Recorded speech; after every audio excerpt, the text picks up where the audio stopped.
What's up, savages? Fish. Look at him. He's not really bouncing, but he's a fish. His name is Alfred. Alfred the fish.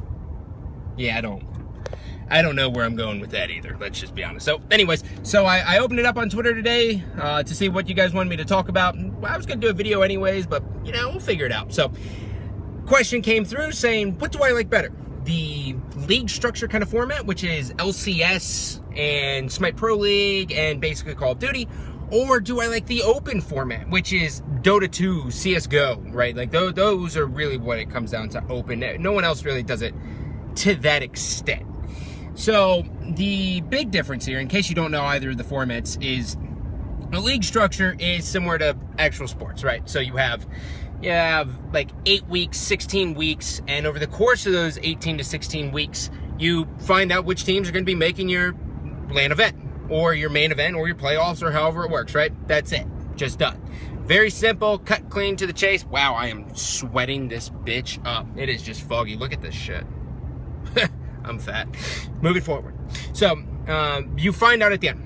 It's very easy to follow. Now, that's pretty much what I'm getting at here. The league structure format is very, very, very easy to follow for people, and I think that's a huge selling point. Now, the open format style has its pros and cons as well. The positive is that every freaking night in Dota, you can find professional Dota.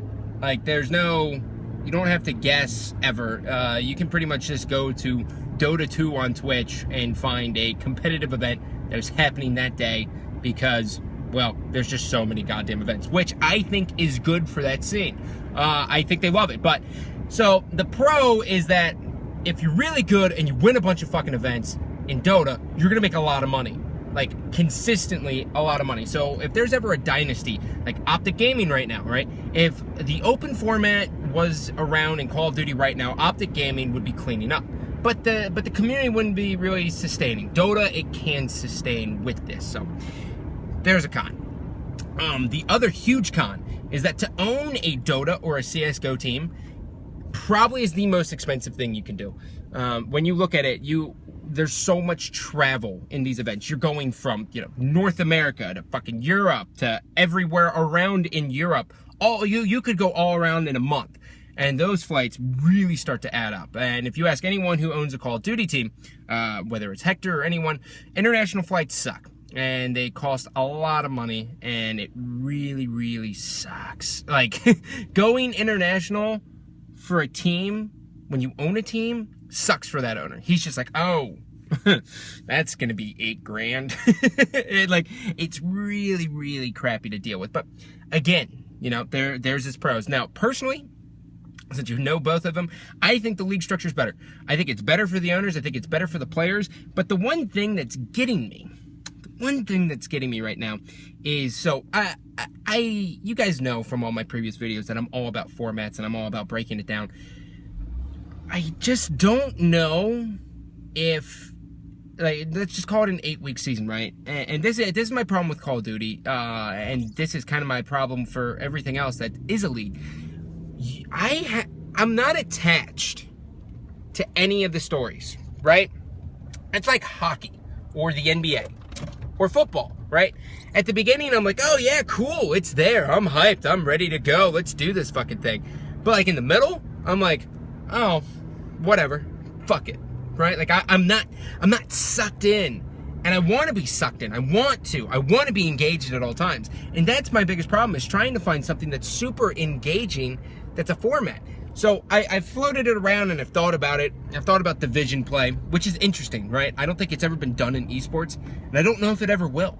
But the idea is just like football, right? It's very, very simple.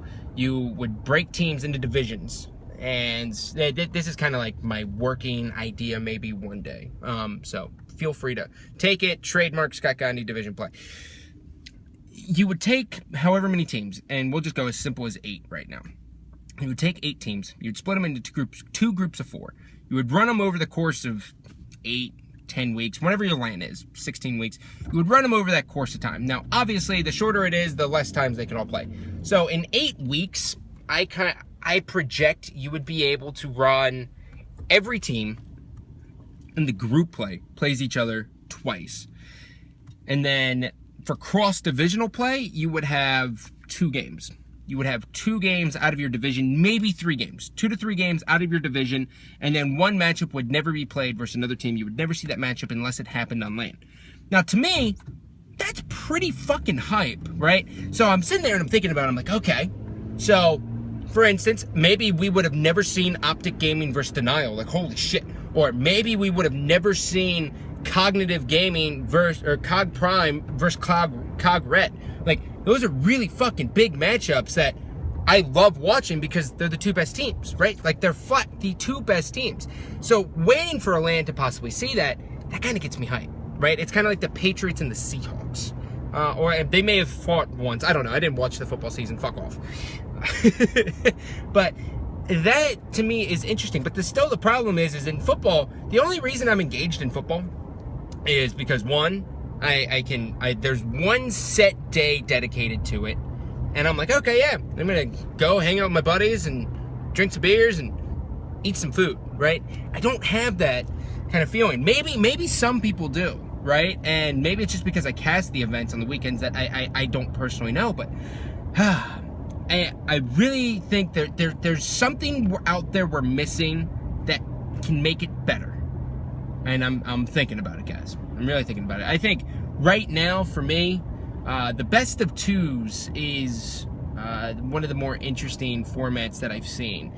So how a best of 2 works is you put everyone in a group play. So you have 8 teams. You throw them all into a group play. And you play 2 games. You get 1 point for winning game 1. You get 1 point for winning game 2. So if you guys split and you go 1-1, the record is 1-1. But obviously, if you win both games, you go 2-0, and then you go 0-2. Now, the good thing about this is best of 2 sets, very, very time efficient, very, very engaging for the viewer at the beginning. But at the end, then everyone's kind of like, oh, well, you know, this team has 8 wins. They're going up against a team who has 6 wins. All they have to do is win 1 game, and then I guess we'll play the other game?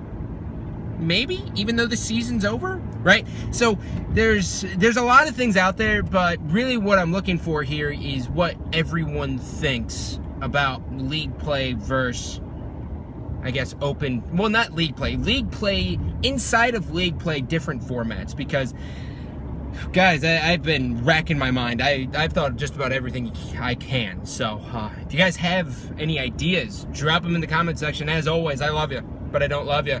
And for Albert, he loves you. And he really loves you. He loves you.